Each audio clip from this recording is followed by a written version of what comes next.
अस्सलाम वालेकुम स्टूडेंट्स, उम्मीद है आप सब खैरियत से होंगे। I am from Bluebell school system. आज हम ग्रेड 9 केमिस्ट्री का next topic that is boiling point वो डिस्कस करेंगे। जैसे कि नाम से ही जाहिर है, बॉइलिंग पॉइंट यानी बॉइलिंग पॉइंट ऐसा एक पॉइंट है, टेम्परेचर है, एक ऐसा टेम्परेचर है जहाँ पे कोई भी लिक्विड जो है वो बॉयल होना स्टार्ट हो जाता है। यानी बॉइलिंग पॉइंट वो टेम्परेचर जिस पे कोई लिक्विड जो है वो बॉयल होना स्टार्ट हो जाए, that is called boiling point. अब होता क्या है, जैसा कि प्रोसेस की अगर बात करें तो हम जब किसी लिक्विड को हीट करते हैं तो उसके मॉलिक्यूल्स की एनर्जी बढ़ जाती है। आहिस्ता आहिस्ता उसकी एनर्जी बढ़ती जाती है, इतनी बढ़ती जाती है कि उसकी जो एवरेज काइनेटिक एनर्जी होती है वो ज़्यादा हो जाती है।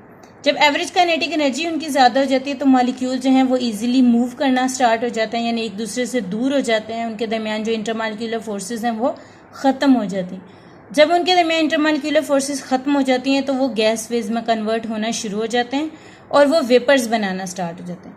जब वेपर्स बनाना स्टार्ट हो जाते हैं तो वो वेपर्स, जैसा कि आप जानते हैं, जिस तरह गैस प्रेशर एक्सर्ट करती है तो लिक्विड के जो वेपर्स हैं वो भी प्रेशर एक्सर्ट करते हैं। उस प्रेशर को हम कहते हैं vapour pressure of that liquids.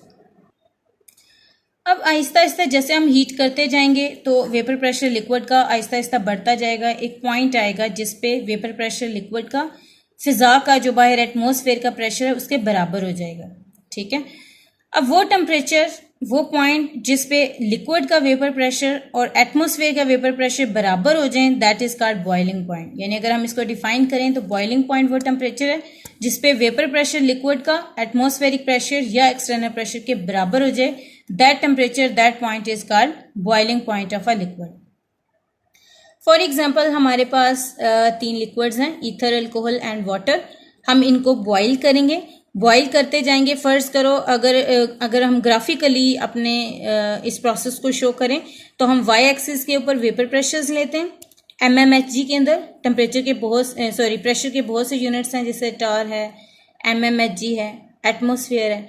तो जो हमारा फिजा का प्रेशर है, जो एक्सटर्नल प्रेशर है, जो एटमॉस्फेरिक प्रेशर है, वो 1 atm है, एक एटमॉस्फेरिक है। और वो किसके बराबर होता है? 760 mmHg के बराबर होता है 1 atm। तो हम इसकी जगह दूसरा यूनिट लिख रहे हैं और दूसरे यूनिट में उसकी वैल्यू 760 है। यानी जब कोई लिक्विड जब किसी लिक्विड को हीट करते हैं, जब उसका वेपर प्रेशर इस 760 mmHg जितना हो जाएगा, ठीक है, देन वो बॉयल होगा। तो यहाँ पे देखें, एक्स एक्सिस पे हम टेम्परेचर ले रहे हैं, वाई एक्सिस पे वेपर प्रेशर ले रहे हैं। अब फर्स्ट हम ईथर की बात करते हैं। ईथर को ये 0 डिग्री सेल्सियस है, यहाँ पे ये 20 है, 40, 60, 80, 100। अब 0 पे देखें इसका वेपर प्रेशर आहिस्ता आहिस्ता यहाँ पे है, इसका वेपर प्रेशर आहिस्ता आहिस्ता बढ़ता जा रहा है। जैसे जैसे हम टेम्परेचर बढ़ाते जा रहे हैं इसका वेपर प्रेशर ज्यादा होता जा रहा है। देखें ये ऊपर की तरफ बढ़ता जा रहा है। ये पॉइंट है, ये लाइन आपको नजर आ रही है जो 760 को शो कर रही है एक्सटर्नल प्रेशर को। एक्सटर्नल प्रेशर है हमारा 760। अब ये देखें ये जाता जा रहा है, ये इस लाइन को टच कर रहा है, यानी 760 के अब बराबर हो गया। अब ये जो वेपर प्रेशर ईथर का जो कि इक्वल हो गया 760 के बराबर हो गया, अब ईथर ने बॉयल होना स्टार्ट हो गया। अब ईथर किस पॉइंट पे बॉयल होना स्टार्ट हुआ? अगर हम इसको नीचे की तरफ ड्रॉ करें लाइन तो देखें तो ये किसके बराबर हो गया? That is 34.6। यानी ईथर का वेपर प्रेशर ईथर का जो वेपर प्रेशर 34.6 डिग्री सेल्सियस के ऊपर एटमॉस्फेरिक प्रेशर जो कि 760 है उसके बराबर हो गया। यानी हम क्या करेंगे, किसी लिक्विड को हीट करते जाएंगे, उसका प्रेशर बढ़ता जाएगा। जब उसका वेपर प्रेशर बढ़ता जाए एक टाइम आएगा जिस पे उसका वेपर प्रेशर एक्सटर्नल प्रेशर के बराबर हो गया। हम उस टाइम पे उस पॉइंट पे टेम्परेचर नोट कर लेंगे और वो टेम्परेचर जो भी आएगा वो उसका लिक्विड का बॉइलिंग पॉइंट होगा। तो ईथर के केस में कितना है? 34.6।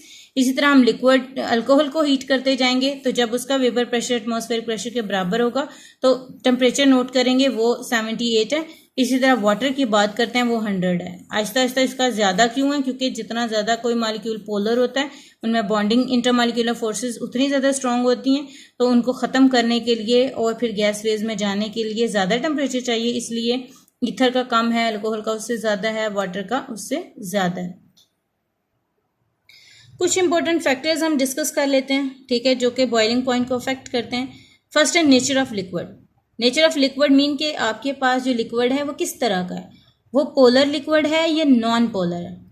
अगर तो वो पोलर लिक्विड है तो पोलर लिक्विड्स जो होते हैं वो डिफरेंट एटम से मिलके बनते हैं। जैसे अभी हमने वाटर की एग्जांपल ली, ठीक है। तो वाटर में देखें वो हाइड्रोजन और ऑक्सीजन से मिलके बना होता है। डिफरेंट एटम की वजह से उनके ऊपर partial positive partial negative charge होता है। ये जो partial positive partial negative charge आपको नजर आ रहे होते हैं, पार्शियल पॉजिटिव पार्शियल नेगेटिव, एक मॉलिक्यूल्स के दूसरे को अट्रैक्ट करते हैं, दूसरे तीसरे को, तीसरे चौथे को। इसकी वजह से ना इनमें बॉन्डिंग होती है जो कि इंटरमॉलिक्यूलर फोर्सेज होती हैं।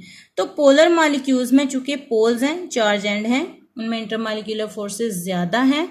उन इंटरमॉलिक्यूलर फोर्सेस को तोड़ने के लिए उन्हें ज्यादा एनर्जी चाहिए। यही वजह है कि जो पोलर लिक्विड्स हैं उनका बॉइलिंग पॉइंट ज्यादा होता है, हाई होता है। लेकिन नॉन पोलर में ऐसे कोई पोल्स नहीं होते, जस्ट बॉन्डिंग होती है। तो सिर्फ बॉन्डिंग को तोड़ के आराम से वो वेपर में कन्वर्ट हो जाते हैं और जल्दी बॉयल हो जाते हैं।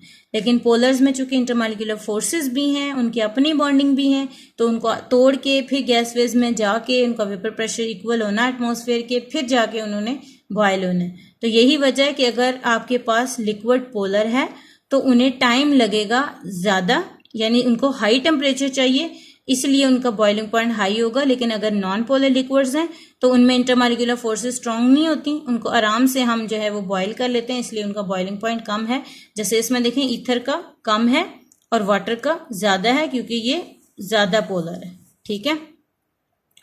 दूसरा है इंटरमॉलिक्यूलर फोर्सेस। इंटरमॉलिक्यूलर फोर्सेस का डायरेक्ट रिलेशनशिप है। जितनी ज्यादा इंटरमॉलिक्यूलर फोर्सेस होंगी किसी लिक्विड के अंदर, उतना ही उस लिक्विड के मॉलिक्यूल्स को अलग करना मुश्किल होता है।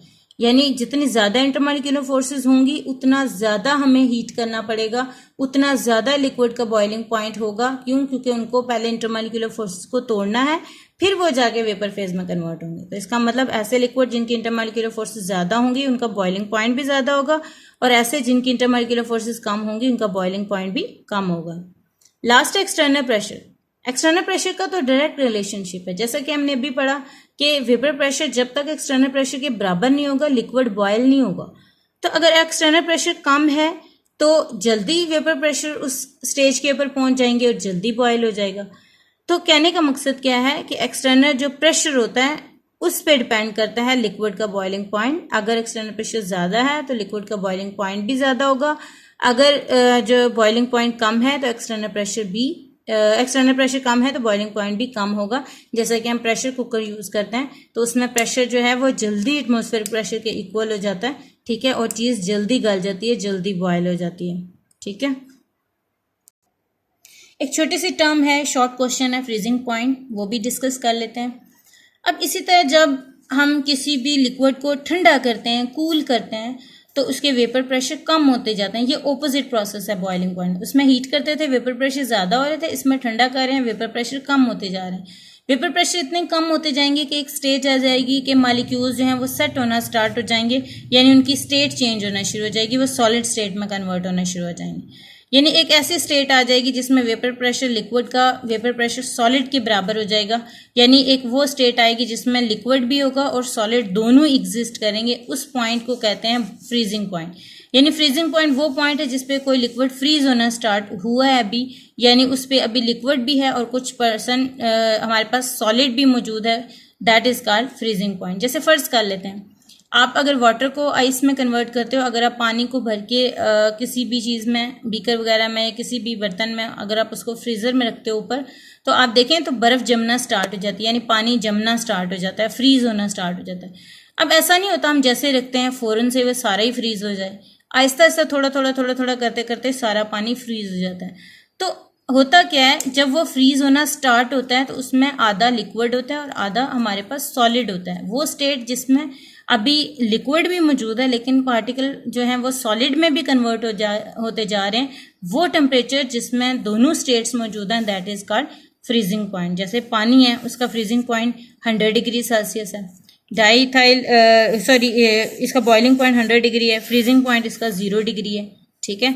इसी तरह कोई और एग्जांपल देखें, जैसे अल्कोहल है, अल्कोहल का बॉइलिंग पॉइंट 78 था तो इसका फ्रीजिंग पॉइंट कितना है, -115 है। यानी कहने का मतलब क्या है कि फ्रीजिंग पॉइंट वो टेम्परेचर जिस पे कोई लिक्विड फ्रीज होना स्टार्ट हो, यानी वो स्टेट जिसमें उसके लिक्विड और सॉलिड दोनों स्टेट्स को एग्जिस्ट करें, दोनों पाई जाएं, that temperature is called freezing point. I hope कि आपको इसका आइडिया हो गया होगा।